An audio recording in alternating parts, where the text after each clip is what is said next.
I, Margaret Wilson, stood by the window of my home in the suburbs of Grand Rapids, basking in the soft autumn sunlight, eagerly awaiting the arrival of my son's family.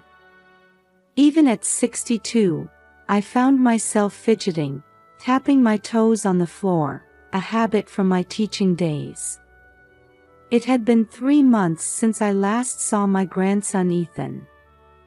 My heart raced at the thought of how much a 6-year-old boy could grow in just 3 months. As I glanced around the living room, my eyes fell on the mementos adorning the mantelpiece. A faded mug inscribed with "Best Teacher Ever." Thank you notes from former students. This room, filled with 35 years of teaching memories, was now enveloped in silence. Outside the window, the leaves of the planted maple swayed in the autumn breeze, signaling the changing of seasons. The doorbell rang, making my heart skip a beat. I tried to calm myself with a deep breath, but the joy of seeing my grandson was overwhelming. As I opened the door, there stood my son David, his wife Emily, and my adorable grandson Ethan. "Mom, it's been a while," David embraced me.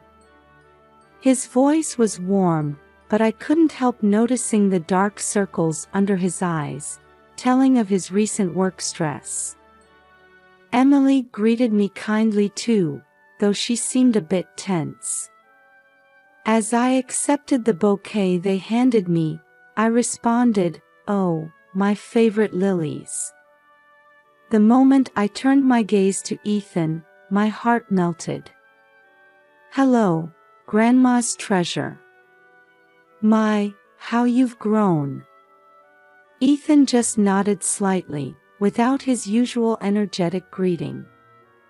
"Is something wrong?"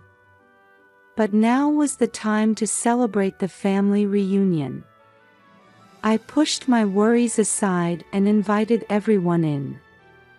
"Come on in. David and Emily, you must be tired. I'll make some coffee." As I led them to the living room, I carefully observed their expressions. David's shoulders were slightly slumped. Emily's smile seemed a bit forced. And Ethan, usually chatty, he was oddly quiet today. As I prepared coffee, I watched my family through the window. A mix of joy at the reunion and an inexplicable unease filled me.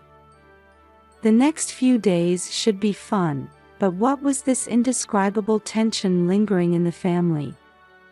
Taking a deep breath as I carried the tray with cups, I reassured myself. No matter what, I would support this family.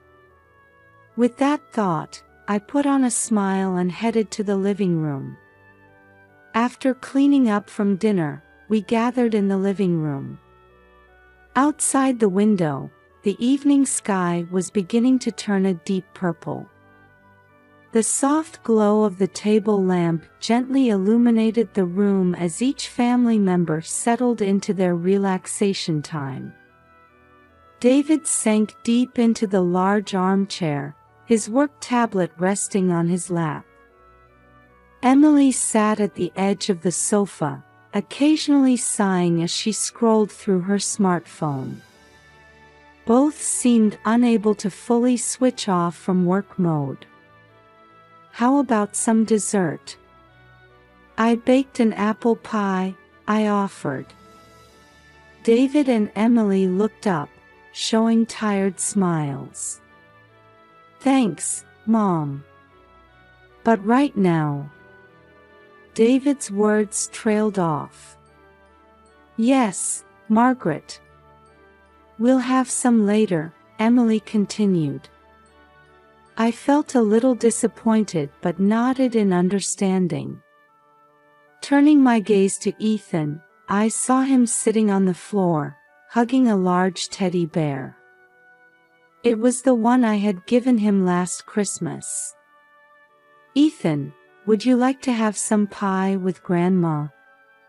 I invited. Suddenly, Ethan leaned forward, moving closer to me. His eyes were shining as if trying to convey something. Grandma, look at this. There was an urgency in Ethan's voice that I hadn't heard before.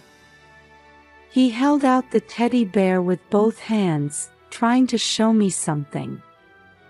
Usually, Ethan would be eager to show off new toys or books, but this stuffed animal had been his favorite since last year. Had something special happened? What is it, Ethan? I asked gently.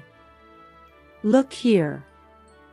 Ethan pointed to the bear's back. However, I couldn't see anything unusual. David, Emily, Ethan wants to show us something, I called out to my son and daughter-in-law. But they were absorbed in their own conversation. Well, this project deadline. David's voice. I still need to review the materials for tomorrow's meeting, Emily replied. I frowned slightly at their behavior. Work is important, of course. But family time is even more precious. Especially when Ethan seemed to have something important to say. Ethan, can you tell Grandma a bit more? I spoke gently, meeting his gaze. Ethan opened his mouth to speak but suddenly hesitated, biting his lip. Then, he insistently pushed the stuffed animal towards me again. This behavior struck me as very odd. Usually, Ethan would clearly express what he wanted to say. I gently placed my hand on Ethan's forehead, checking for a fever. He wasn't warm. But his eyes held something, a plea of sorts. It seemed like he wanted to convey something important but couldn't find the right words. Ethan, it's okay. Grandma's here. You can tell me anything. At my words, Ethan seemed to relax his shoulders just a bit. But he still couldn't bring himself to speak. At this point, I couldn't understand the meaning behind Ethan's behavior. I only knew that my grandson was desperately trying to communicate something. And it wasn't just a child's whim. Outside the window, the sun had completely set. Inside the room, only the mysterious air surrounding Ethan's stuffed animal quietly lingered. Even after night fell and the family had retired to their rooms, I couldn't shake Ethan's unusual behavior from my mind. Lying in bed, staring at the ceiling, I replayed the day's events. Especially the image of Ethan desperately trying to show me that stuffed animal was burned into my eyelids. Around 1 a.m., I finally got up. I just can't sleep, I'm so worried, I muttered to myself. Slipping on my slippers, I quietly made my way to Ethan's room. I tiptoed carefully down the hallway, trying not to let the floorboards creak. As I gently opened the door to Ethan's room, moonlight streamed through the window, softly illuminating my sleeping grandson. The stuffed animal in question was placed beside his bed. Taking a deep breath, I carefully picked it up. Back in the living room, I turned on the table lamp. In the soft light, I began to examine the stuffed animal meticulously. Every touch brought back warm memories of last Christmas. But now, I couldn't shake the feeling that this teddy bear held some secret. As my fingers traced over the surface of the stuffed animal, I felt something odd on its back. Looking closer, I noticed a small zipper cleverly hidden along the fur. Could it be? I thought as I nervously unzipped it. Inside was a carefully folded piece of paper, covered in Ethan's childish handwriting. My heart started racing as I began to unfold and read it. The letter, which began with "Dear Grandma," made my heart pound even faster. The contents detailed Ethan's experiences of bullying at school. It painfully conveyed how he was being harassed daily by certain children. What surprised me even more was that it also mentioned his parents' work situation and recent changes in the family atmosphere. Daddy and Mommy are always tired and arguing. I don't want to make them more worried. When I read this line, I felt a tightening in my chest. Ethan, worried about his parents' work stress, couldn't bring himself to consult them, fearing he would worsen the already tense atmosphere at home. And the last line struck me hard. "Grandma, you always know what to do. Please help me." These words conveyed Ethan's trust in my experience and calmness. He probably expected that I, with my years of experience as a teacher, could offer appropriate advice. After finishing the letter, I felt a deep shock along with a strong sense of purpose. I closed my eyes and took several deep breaths. I mustn't panic. I need to respond calmly and carefully. "Ethan, Grandma will definitely help you," I whispered softly. Looking at the clock, it was already past 2 a.m. I couldn't take action right away. First, I needed to calm my own feelings and think about how to approach this tomorrow. I returned the stuffed animal to its original state and quietly placed it back in Ethan's room. I gave a soft kiss on my sleeping grandson's cheek. "It's okay, you're not alone," I whispered. Back in my room, I sat on the bed, gazing at the moon outside the window.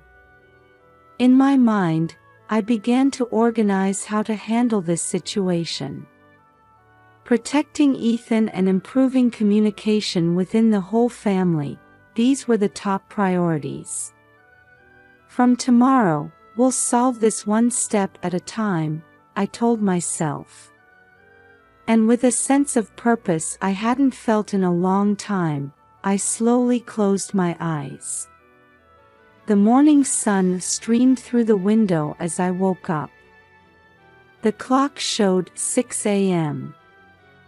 I felt like I had barely slept after last night's shocking discovery. Getting out of bed, I headed to the kitchen. As I brewed coffee, the contents of Ethan's message once again weighed heavily on my heart. With a hot coffee in hand, I stood by the living room window. Gazing at the mist-shrouded garden, memories of bullying cases I had dealt with during my 35-year teaching career raced through my mind like a whirlwind. One incident from about 20 years ago stood out particularly. Back then, serious bullying had occurred in my class, causing the victim to refuse to come to school. The whole school worked together, having multiple discussions with the bullies, and eventually reached a resolution. That experience might be helpful in Ethan's current situation. Taking a sip of coffee, I let out a sigh. Come to think of it, the volunteer work I started at the local community center after retirement might also be useful in this situation. The interactions with children from various families there had greatly helped me understand the problems faced by modern children. But it's not wise to handle this alone, I reminded myself. I needed to consult someone I could trust. As I thought this, the face of my former colleague Sarah Thompson came to mind. She's still an active teacher, passionately working on bullying issues. Looking at the clock, it was still before 7 a.m. I decided to call Sarah before the family woke up. As I picked up my cell phone and searched for Sarah's number, I felt my heart racing with tension. "Hello, Margaret. What's the matter so early?" Sarah's voice came through. "Sarah, I'm sorry for calling so early. I have an urgent matter to discuss." I began to explain the situation concisely. Sarah listened carefully, occasionally asking questions and sharing information about current anti-bullying measures in schools. As I listened, I was once again struck by the complexity of the problems facing today's children.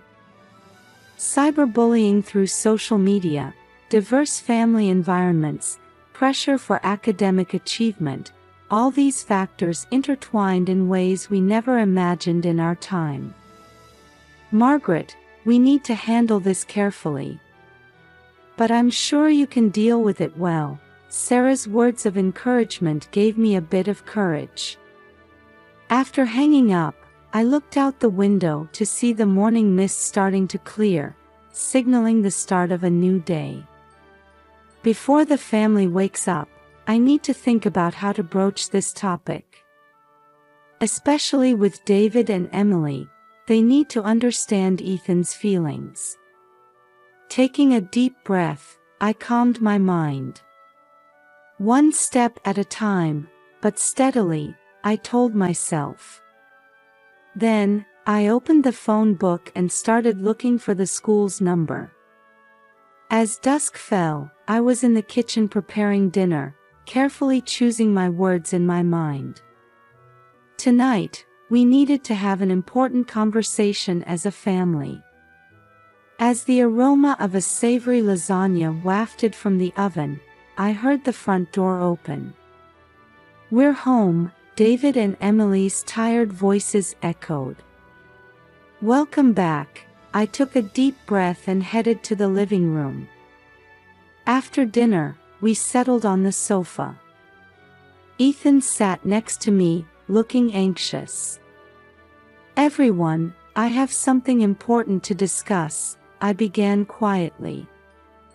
I carefully explained about the bullying problem at Ethan's school and how he had been trying to face it alone.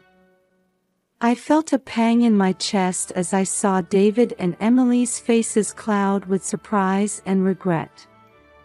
"Why didn't you tell us?"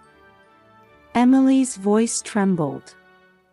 Ethan answered in a small voice, "Dad and Mom always seem so busy. I didn't want to worry you." At those words, David and Emily's expressions crumbled. David hugged his son and apologized, "I'm so sorry. We were so caught up with work that we didn't notice your feelings." We talked late into the night about contacting the school, setting up meetings with teachers, and concrete ways to protect Ethan. At the same time, we affirmed the importance of praising Ethan's courageous actions and nurturing his confidence. "Ethan, you're truly brave," I gently stroked my grandson's cheek. "But from now on, don't bear this burden alone. Remember, we're all on your side." David and Emily firmly vowed to reassess their work-life balance. "Let's make time to spend together as a family every night," Emily suggested, and we all nodded in agreement. As the night wore on, Ethan fell asleep looking a bit more at ease. We three adults continued our conversation around the kitchen table, sipping herbal tea. "Mom, thank you so much," David squeezed my hand. If it weren't for you, we might have taken much longer to notice this problem. Emily nodded, her eyes welling up. We need to do better. Outside the window, the full moon shone gently. The road ahead won't be easy. But through this night's dialogue, I could feel that our family bond had grown stronger. Several weeks after our meeting with the school, on a chilly autumn morning, we gathered in the auditorium of Ethan's school. It was a special assembly called by the principal.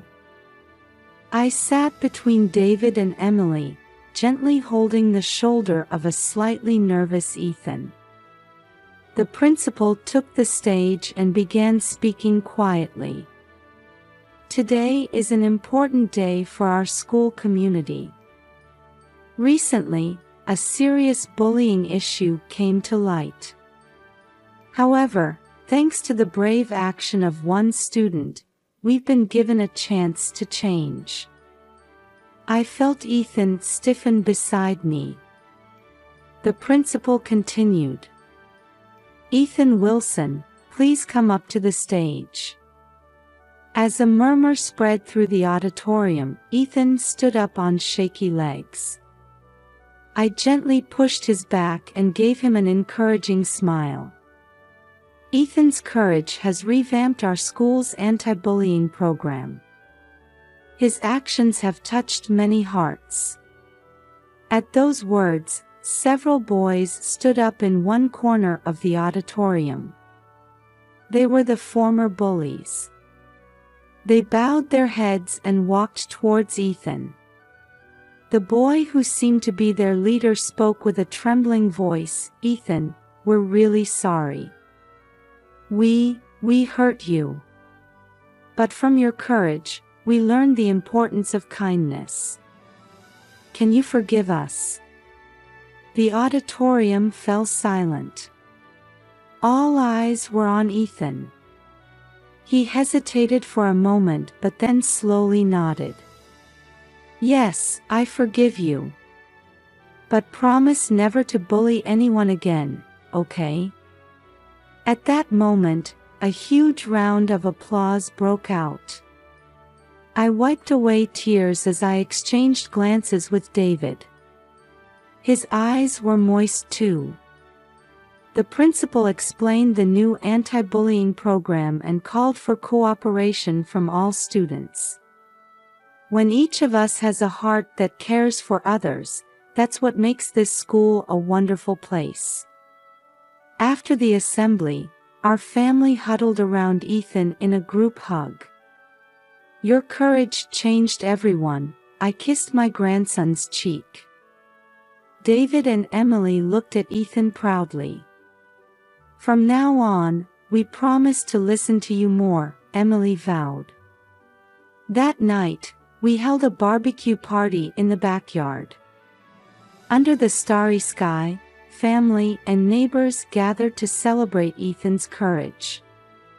He seemed a bit embarrassed but definitely showed a confident expression. 1 year later, in the summer, Ethan had moved on to middle school and was adapting well to his new environment. He now serves as a member of the school's anti-bullying committee and acts as a counselor for younger students. David and Emily kept their promise and reassessed their work-life balance.